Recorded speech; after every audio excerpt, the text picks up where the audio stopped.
respuesta al tratamiento y a la cardioversión. No responden a la adenosina y el objetivo del tratamiento es controlar la frecuencia cardíaca con beta bloqueadores, digoxina y en casos de urgencia con amiodarona intravenosa, porque suele haber una buena respuesta. A largo plazo pueden ser útiles otros como la flecainida, sotalol o amiodarona, y el tratamiento de elección es la ablación con radiofrecuencia del foco ectópico, la cual es eficaz en casi un 90% de los casos. La taquicardia auricular multifocal es similar a la taquicardia auricular ectópica, pero es producida por múltiples focos de activación que se aprecian por las ondas P de al menos 3 morfologías diferentes. Puede deberse a infecciones o enfermedades de depósito y puede controlarse la frecuencia cardíaca, igual que la taquicardia auricular ectópica, y a veces hay que asociar 2 o más fármacos. El flúter auricular es característico de tener una frecuencia auricular a 300 latidos por minuto, con morfología de la onda P en dientes de sierra y conducción ventricular de 1 a 1, 2 a 1, 3 a 1, 4 a 1, etc. Son frecuentes en el periodo neonatal en niños con un corazón sano. Se deben a una reentrada dentro de la aurícula, en ocasiones debido a cicatrices de cirugía, en la hipocalcemia o hipopotasemia, en el recién nacido, en la intoxicación por digital y por tirotoxicosis. Cuando la respuesta ventricular es rápida y ocasiona inestabilidad hemodinámica, el tratamiento es la cardioversión eléctrica sincronizada. Puede cursar con síncope, dolor torácico o presíncopes. Se puede intentar tratamiento farmacológico con flecainida, propafenona, sotalol o amiodarona. Es importante considerar como tratamiento definitivo la radiofrecuencia en casos donde exista resistencia. Si pasan más de 48 horas, existe indicación de anticoagulación y deberán descartarse trombos auriculares mediante la ecocardiografía transesofágica.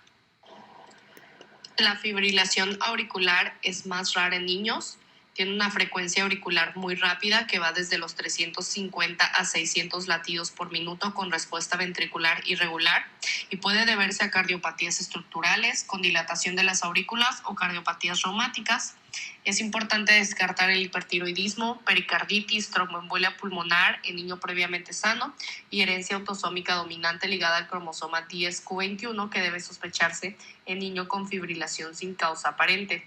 Cuando la respuesta ventricular es rápida, puede ocasionar inestabilidad hemodinámica por reducción del gasto cardíaco y el tratamiento es similar al del flúter. Hay que intentar revertir el ritmo sinusal con cardioversión eléctrica sincronizada en los inestables o programada cuando es más de 48 horas previa anticoagulación durante 3 semanas. El control de la frecuencia ventricular es con propanolol, belapamilo, digoxina, flecainida o amiodarona. Pasando ahora a las taquicardias del nodo auriculoventricular, son aquellas de QRS estrecho originadas en el nodo AB. Puede existir o no la onda P, y si está, puede estar posterior al QRS y negativa, es decir, invertida. En las extrasístoles de la unión, el complejo QRS es estrecho y adelantado. No suele haber ondas P o están después del QRS y la pausa compensadora puede ser completa o incompleta. Es frecuente en corazones sanos y no necesita tratamiento y también puede ocurrir tras cirugías cardíacas o con toxicidad digitálica. La taquicardia nodal o ectópica de unión, Junctional Ectopic Taquicardia, es una taquicardia con QRS estrecho hasta 180 latidos por minuto o más y puede haber disociación auriculoventricular. La causa es por un aumento del automatismo con fenómeno de enfriamiento y calentamiento. Puede ser congénita por degeneración amartomatosa del nodo AB con alta mortalidad adquirida por intoxicación digitálica o la más frecuente es en el postoperatorio de cirugías de cardiopatías congénitas.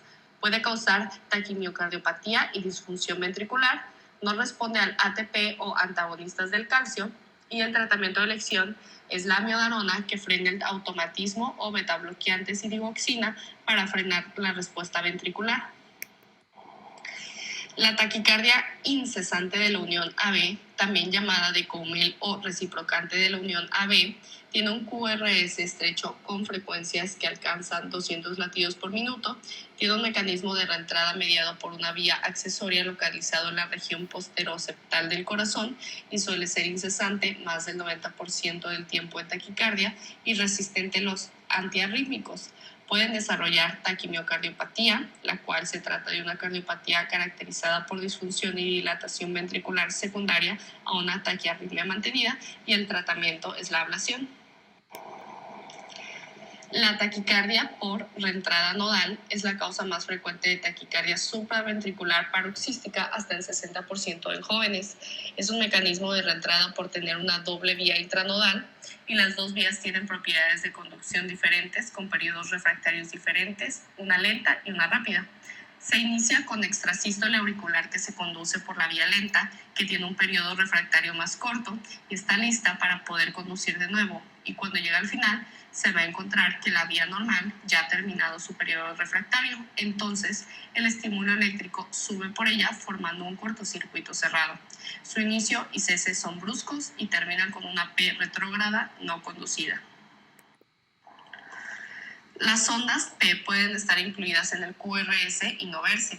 Puede alcanzar hasta 250 latidos por minuto, y el diagnóstico diferencial muchas veces no es posible diferenciarlo con la taquicardia supraventricular por vía accesoria. El tratamiento es con betabloqueantes, verapamilo y sotalol. Si no responde, puede usarse flecainida o amiodarona, y el tratamiento definitivo es la ablación de la vía lenta intranodal, aunque al estar tan cerca anatómicamente de la vía normal de conducción, existe el riesgo de bloqueo AB y precisar marcapasos permanente. La taquicardia por reentrada por vía accesoria es la más frecuente en neonatos y lactantes. Puede ser por síndrome de Wolff-Parkinson-White con fenómeno de preexcitación en electrocardiograma de base, o por vía accesoria oculta en electrocardiograma normal. Se debe a la persistencia de fibras musculares ectópicas en algún lugar de la unión AB, cuando en condiciones debe haber un tracto fibroadiposo con tejidos sin propiedades de conducción. Conduce mucho más rápidamente por no tener el freno del nodo AB y tiene una incidencia de 1 a 2 cada 1000 pacientes. Es frecuente en cardiopatías estructurales, 10% en enfermedad de Epstein, y el electrocardiograma basal tiene un PR corto y una típica onda delta, que significa que los ventrículos se empiezan a despolarizar antes de lo normal por la vía accesoria, y además resulta un QRS ancho. El síndrome de Wolff-Parkinson-White con fenómeno de preexcitación en electrocardiograma de base tiene una incidencia de 1 a 2 cada 1000, y hasta un 60% puede presentar taquicardia supraventricular. Es frecuente en las cardiopatías estructurales, hasta un 10% en la enfermedad de Epstein. La taquicardia por reentrada por vía accesoria es típica también la alteración de la repolarización con onda T opuesta al QRS. Puede conducir de forma anterograda por el nodo AB y retrograda por la vía, y en ese caso son taquicardias de QRS estrecho o ortodrómicas. Si la conducción es retrograda en el nodo AB, será de QRS ancho, o sea, antidrómica.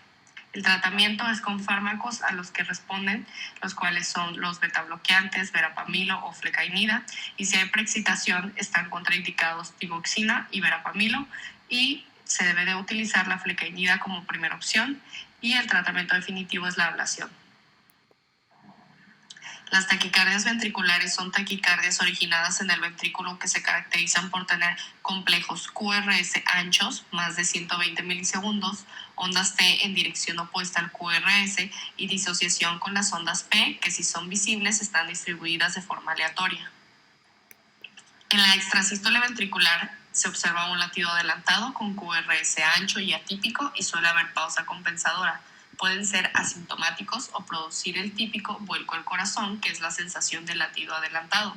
Pueden ser de diferentes tipos según se dispongan. El primero es el bigeminismo, una extrasístole alterna con un latido normal. El trigeminismo es una extrasístole alterna pero con 2 latidos normales. Los dobletes son 2 extrasístoles seguidas. El triplete son 3 extrasístoles seguidas. Y 3 o más extrasístoles se denominan taquicardia ventricular. Las monomorfas o unifocales es si las extrasístoles son de la misma morfología y mismo eje QRS. Las polimorfas o multifocales es si las extrasístoles son de 2 o más morfologías diferentes, es decir, de diferentes focos. Las intercaladas es cuando aparece entre 2 latidos sinusales y no hay pausa compensadora. Y los latidos fusionados es cuando coincide con un latido normal, por lo que aparece a la misma distancia de un latido sinusal. La taquicardia ventricular es rara en niños Es una serie de 3 o más extrasístoles ventriculares y se originan en una zona distal a las de His y por eso son de QRS ancho. Pueden ser monomorfas si hay una sola morfología, polimorfas más de 2, sostenidas si son más de 6 latidos o duran más de 30 segundos y no sostenidas si duran menos de 6 latidos o de 30 segundos. A más frecuencia va a haber menor gasto cardíaco y suelen cursar con dolor torácico, mareos e incluso síncope. Si se mantiene en el tiempo, puede degenerar en una fibrilación ventricular y parada cardíaca y se relaciona con cardiopatía congénita, miocardiopatía, canalopatía o asociado a tumores, fármacos que pueden alargar el QT como los antiarrítmicos y por estimulación mecánica como catéteres o secundarias a bradicardias extremas por fármacos, bloqueos o disfunción sinusal. El tratamiento de la taquicardia ventricular varía del estado del paciente. Si el paciente se encuentra con un pulso estable sin repercusión hemodinámica, puede tratarse con procailamida, lidocaína o amiodarona intravenosa. Si tiene un pulso pero inestable, es cardioversión sincronizada a 1 joule por kilogramo y si no responde a 2 joules por kilogramo. Y si no tiene pulso, es lo que se le denomina ritmo desfibrilable y se trata igual que la fibrilación ventricular con desfibrilación a 4 joules por kilogramo, activando el protocolo de reanimación cardiopulmonar. En algunas ocasiones puede presentarse en niños con corazones sanos y son de buen pronóstico. Pueden ser taquicardia ventricular del tracto de salida de ventrículo derecho, la cual es un típico QRS con imagen de bloqueo de rama izquierda y eje inferior. Una vez descartada la causa orgánica con la ecocardiografía o resonancia magnética, la respuesta al tratamiento es buena con betabloqueantes o alverapamilo y el tratamiento definitivo es la ablación del foco. También puede ser taquicardia ventricular fascicular izquierda, la cual se origina en la superficie del tabique del ventrículo izquierdo. Es menos frecuente, existe imagen de bloqueo de rama derecha con eje superior izquierdo y tiene también un buen pronóstico y responde bien a verapamilio y diltiazem. Y por último, Torsades de Pointes es una taquicardia ventricular polimorfa asociada al síndrome de QT largo, responde muy bien al sulfato de magnesio y el tratamiento de la enfermedad se realiza con betabloqueantes o marcapasos o desfibrilador. La fibrilación ventricular es muy rara en niños. El complejo QRS es ancho, atípico, irregular y rápido.